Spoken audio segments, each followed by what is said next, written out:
Vamos a iniciar hoy la segunda clase, el segundo encuentro tecnoformativo. Hoy vamos a hablar de los delitos propiamente, de los delitos contra las personas.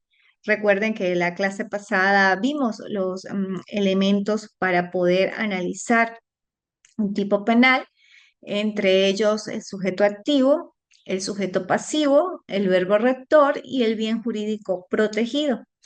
El sujeto activo es la persona que comete el hecho delictivo, el que lo acciona. El sujeto pasivo es el que efectivamente recibe esa agresión.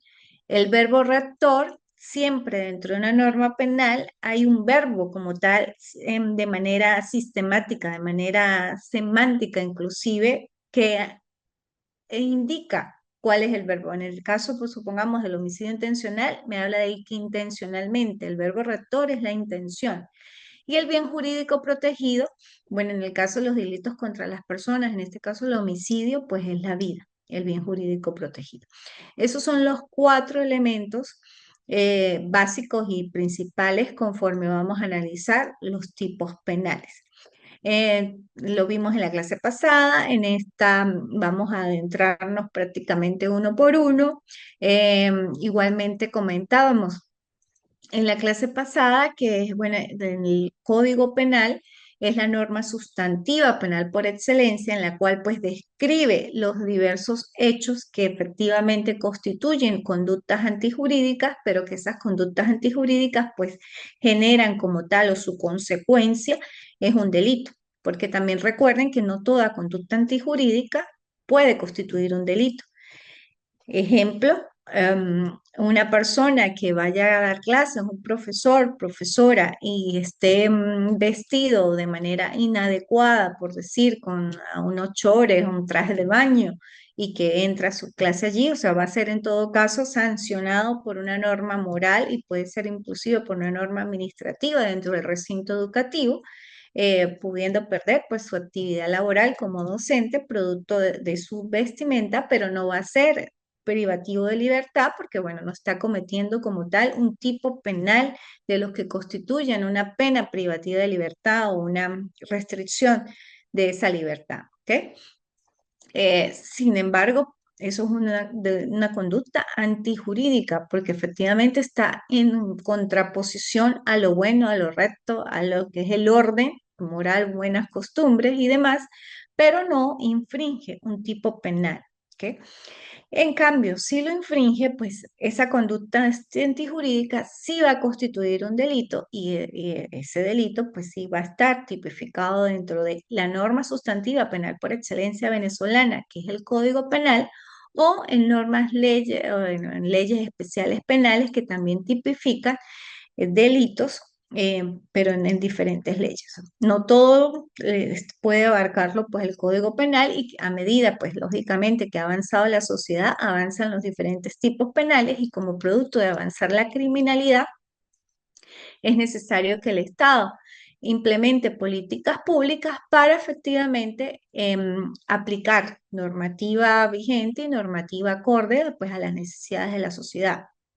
Y en este caso, bueno, con la implementación de tipos penales para que efectivamente no afecte el principio de legalidad, exista tipicidad y se pueda castigar a una persona por cometer ciertos hechos delictivos, que no pueden estar en el Código Penal, pero que sí pueden estar en otras leyes especiales penales o inclusive en leyes orgánicas. Recuerde que tenemos una ley orgánica para la protección del niño, niña y adolescente que también tipifica delitos, también tenemos una ley orgánica de las mujeres a vivir una vivir una vida libre de violencia, que efectivamente también tipifica delitos y que con la reforma en que esto estuvo en el 2021 se incorporaron inclusive nuevos tipos penales como el femicidio. Entonces es muy importante que ustedes conozcan todos estos aspectos y que no solamente en el Código Penal hay delitos o están descritos los hechos punibles, sino también existen otras leyes especiales y leyes orgánicas que también contemplan diversos tipos de delitos y que también tienen que analizarse de la misma forma como vamos a proceder a analizar en unos momentos los tipos penales. Recuerden que también el Código Penal está dividido en tres libros. El primer libro, pues, es como la parte general, inclusive tiene aspectos resaltantes de los elementos del delito que ustedes vieron en Derecho Penal General. Recuerden los elementos del delito: acción, tipicidad, culpabilidad, antijuricidad, imputabilidad, punibilidad y penalidad, que vienen o devienen de lo que es la conceptualización jurídica del delito. ¿Qué delito es? ¿Recuerdan qué es delito?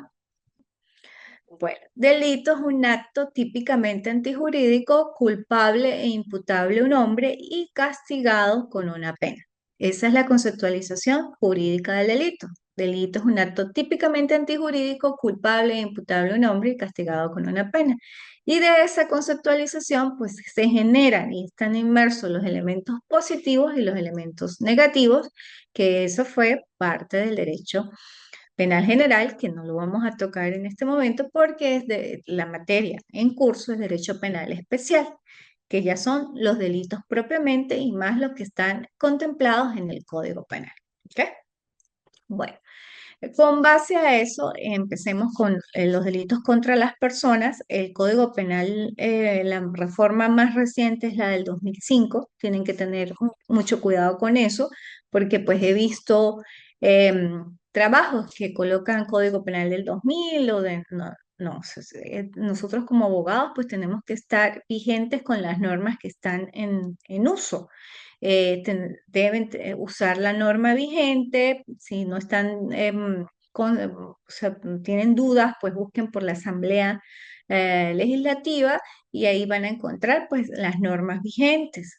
Tienen que aplicar lo que está vigente. Y lógicamente, pues si dentro del Código Penal hay normas derogadas, como en la primera actividad, colocar cuáles son esas normas derogadas y por qué están derogadas o por qué son nulas. Eso es muy importante como abogados. Los abogados no nos podemos limitar a copiar y pegar textos, a lo que observamos inclusive hoy en día con el uso de las herramientas tecnológicas, el ChatGPT, el Copilot, Gemini, que son herramientas muy buenas, pero que también si se usan en desmedida, el estudiante no va a internalizar el conocimiento. Lo que va a hacer es copiar y pegar lo que la herramienta tecnológica le genere y así no está aprendiendo.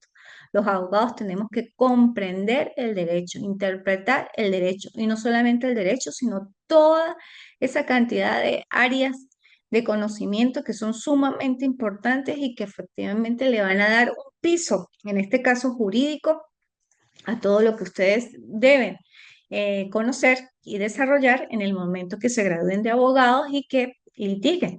Si quieren litigar o si quieren formar parte del sistema de administración de justicia, pues también deben tener todo este conocimiento. ¿Ok? Es muy importante siempre estudiar y mantenerse al día. No es graduarse de abogado y ya. En el caso particular, yo tengo dos especializaciones, tres especializaciones, perdón. Soy magíster, soy doctora en Derecho y Relaciones Internacionales, soy postdoctora y aquí en Estados Unidos también estoy estudiando una maestría. Entonces, independientemente de que ya sea doctora, sigo estudiando. Y eso es muy importante, es como los médicos, tienen que seguir estudiando todos los días y eso es lo que le va a dar oxígeno al cerebro. ¿Ok? Bueno, empecemos entonces con los delitos contra las personas. Capítulo 1, el homicidio, del homicidio. Me permito leer: el que intencionalmente haya dado muerte alguna persona será penado con prisión de 12 a 18 años. Es un artículo de dos líneas prácticamente, pero dice mucho de ese artículo que solamente lo reflejan dos líneas. El que intencionalmente, eso es homicidio intencional simple. Cuando hablamos de el que intencionalmente haya dado muerte, me está diciendo que el sujeto activo aquí es indiferente. O sea, cualquier persona puede dar muerte a otra. No hay una cualidad específica para que una persona, en el caso del homicidio intencional simple, le dé muerte a otra. Cualquier persona puede dar muerte a otra. El sujeto pasivo también es indiferente. Haya dado muerte a alguna persona. No me está diciendo que esa persona sea hermano, que sea el papá, que sea el hijo, nada. O sea, que tenga un cargo importante, nada. a alguna persona. El sujeto pasivo, como dije, es el que recibe la acción, la agresividad, el daño. El sujeto pasivo, en el caso del artículo 405, también es una persona normal, cualquier persona. Entonces es un sujeto pasivo indiferente. Ya tenemos dos, sujeto activo indiferente, sujeto pasivo indiferente. Verbo rector, el que intencionalmente me está diciendo que el verbo rector es la intención, o sea, la persona que actuó con dolo, con intención de cometer ese hecho delictivo, que en su mente lo pensó y posteriormente buscó los medios para ejecutarlo y lo ejecutó. Es el llamado intercriminis o el camino delictual.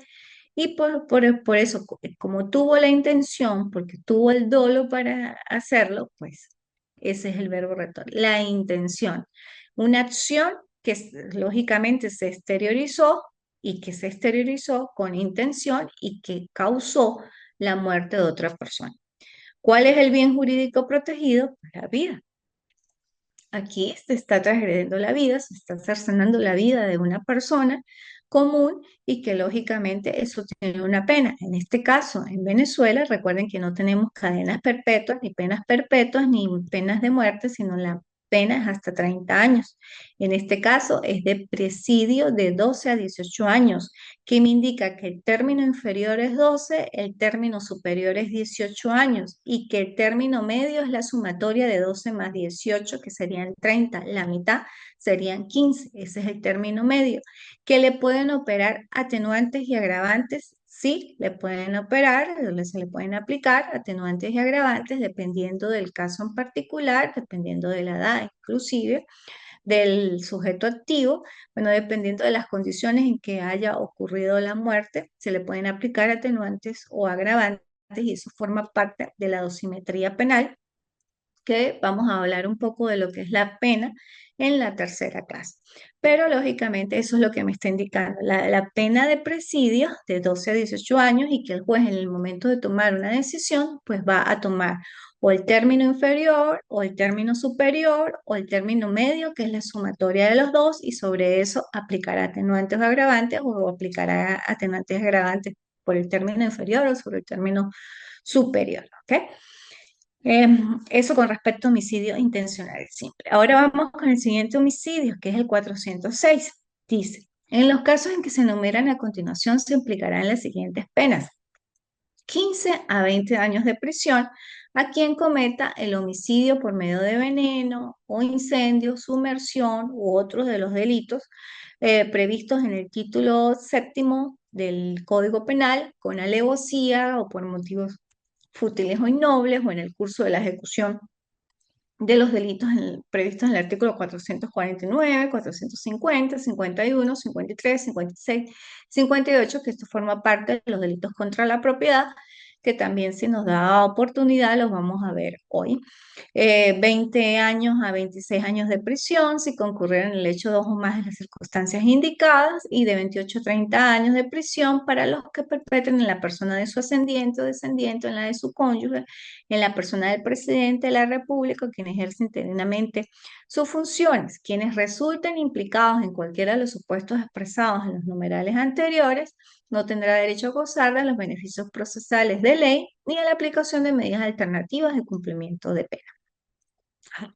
Este artículo es un poquito más extenso, sin embargo, los mismos elementos que se establecieron para el homicidio intencional, pues se van a establecer en este. Aquí, pues, es el homicidio calificado. Hay ciertas características que le dan esa cualidad, que es calificado por las razones de cometerlo o porque se cometió en alguna de las personas que indica el numeral 3. Entonces, es necesario en el momento de que se verifique cuál es el caso, pues contemplar si está dentro de los primeros dos numerales o si le corresponde al numeral tercero, si fue cometido por medio de veneno, incendio, sumersión u otro de los delitos, o con alevosía o por motivos fútiles o innobles, o fue como producto de la ejecución de otros delitos, por decir, un robo agravado del 458 sería homicidio intencional calificado en la ejecución de un robo agravado. Ese sería el tipo penal específico, si un agresor o un sujeto activo comete homicidio, pero por robar. Ha pasado mucho.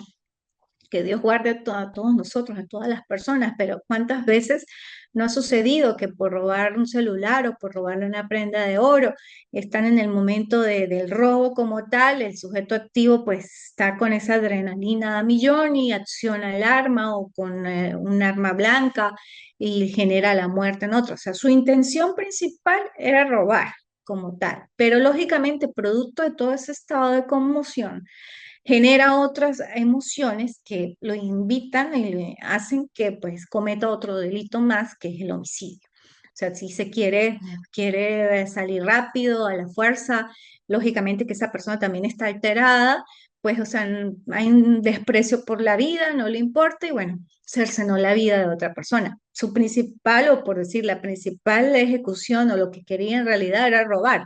Pero lógicamente hay un desprecio por la vida, porque si para obtener eso del robo tenía que matar, pues lo hizo. Entonces es un homicidio calificado, homicidio intencional calificado en la ejecución de un robo agravado. Entonces se aplicaría el artículo 405 en concordancia con el artículo 406 y en concordancia o en concatenación, para no volver a decir concordancia, con el 458. Y la tipificación sería homicidio intencional calificado en la ejecución de un robo agravado. Compromete el artículo 405 porque hay intención, la persona efectivamente quería robar y lógicamente lo hizo y cercenó la vida. Hay calificado porque lo hizo por motivos fútiles o innobles, o sea, por robarle un anillo, por decir, o sea, y lo mató, o sea, lo que hizo fue muy grave para obtener una recompensa, o esa recompensa. Y pues el robo agravado está contemplado en el 458. ¿Y por qué en la ejecución de un robo agravado? Bueno, en el supuesto de que la persona o el sujeto activo cometió el delito utilizando un arma de fuego. Si utilizó un arma de fuego y efectivamente se verificó y se comprobó que el arma de fuego estaba en posesión del sujeto activo, pues está tipificado el robo agravado. Hubo agresión, hubo violencia, más hubo el homicidio, más hubo la intención. Entonces, reitero, homicidio intencional calificado en la ejecución de un robo agravado. Sujeto activo, indiferente, porque cualquier persona puede cometer un homicidio calificado. Sujeto pasivo, en este caso, puede ser indiferente o puede ser calificado si es de los numerales 3. Y verbo rector siempre va a ser la intención. Aquí se agrava los delitos porque hay alevosía, motivos fútiles o innobles. Y el bien jurídico protegido pues sigue siendo la vida, sigue siendo la vida. Esto es uno de los delitos también muy graves, porque inclusive el parágrafo único me indica que no tienen derecho a gozar de beneficios procesales ni aplicación de medidas alternativas al cumplimiento de pena. Esto es en el momento que sea declarado penalmente responsable por un tribunal y que ya proceda o esté en fase de ejecución, ya con sentencia definitivamente firme, con cualidad de cosa juzgada, pues lógicamente no se le va a aplicar lo que es el 2 por 1, o sea, algún tipo de beneficio procesal o redención por trabajo y demás, porque son delitos pues graves. Entonces, por eso es que dice que no tiene derecho a gozar de beneficios procesales. Debe tener y se le pudiera tomar en cuenta buena conducta para poder, en todo caso, verificar si pudiera salir antes del cumplimiento total de la pena. Por decir, si el juez le colocó 20 años, 20 años, bueno, o sea, tiene que cumplir más de 10, más de 15 para empezar a verificar si le procede de algo, pero no un beneficio procesal, como a veces que se le condena por 10 y sale por 5, porque hay redención por trabajo, redención por estudio. Pero en este caso, en homicidios calificados, homicidios agravados, no se le aplican beneficios procesales, ¿ok? Bueno, eso con el homicidio calificado. Ahora el siguiente homicidio del 407 me indica la pena del delito previsto en el artículo 405. Me está indicando de una vez que el verbo rector aquí sigue siendo la intención. Hay un homicidio, hay una intención de hacerlo.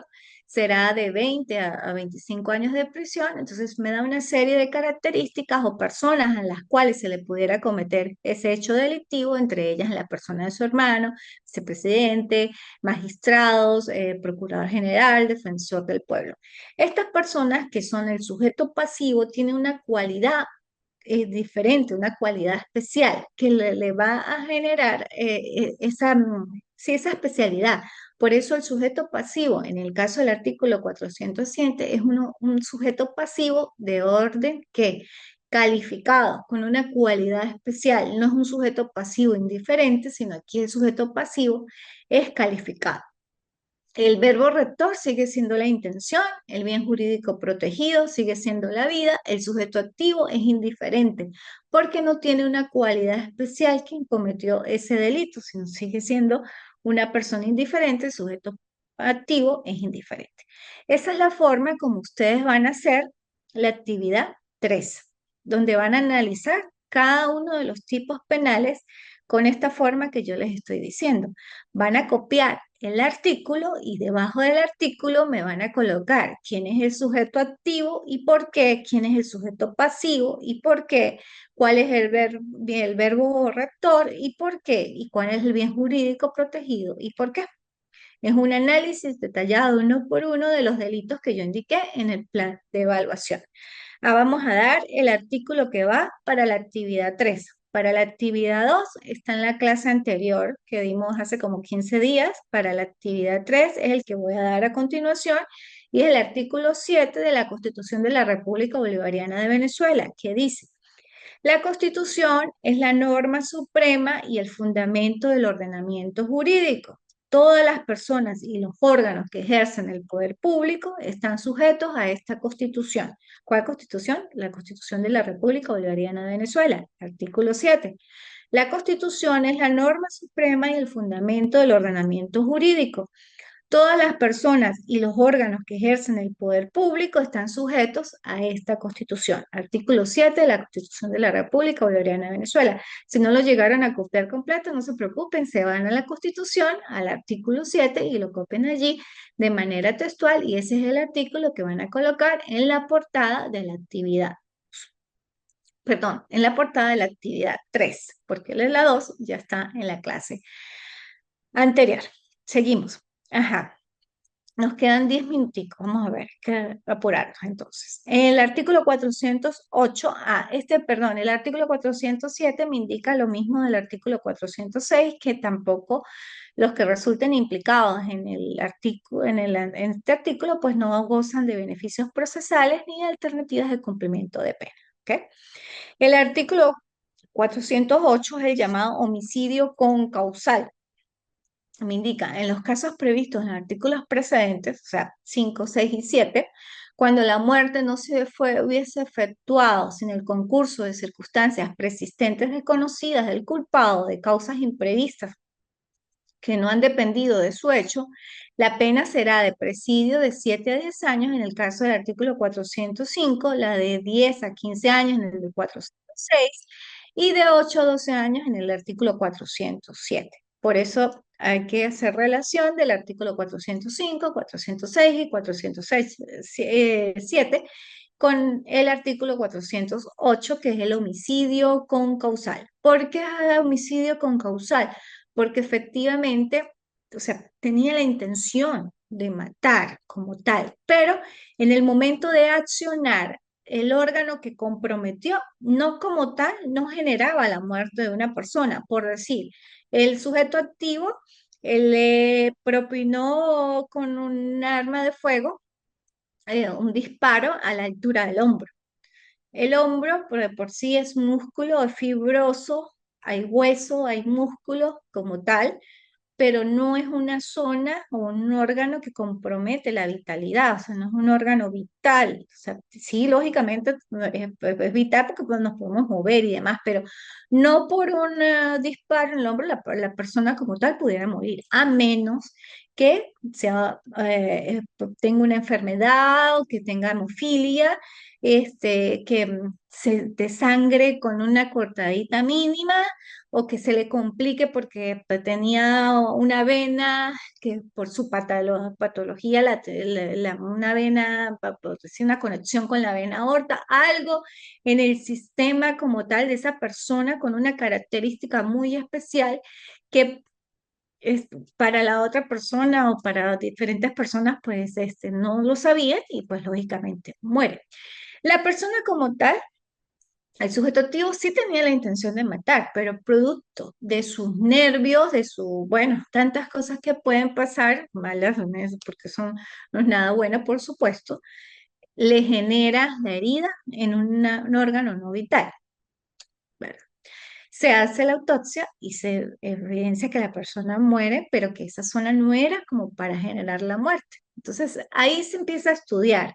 O sea, el grado de intención, sí tenía la intención de matar, pero la herida no era. Entonces se empieza a sopesar el caso para ver si se le aplican atenuantes o se le aplican agravantes a ese homicidio con causal.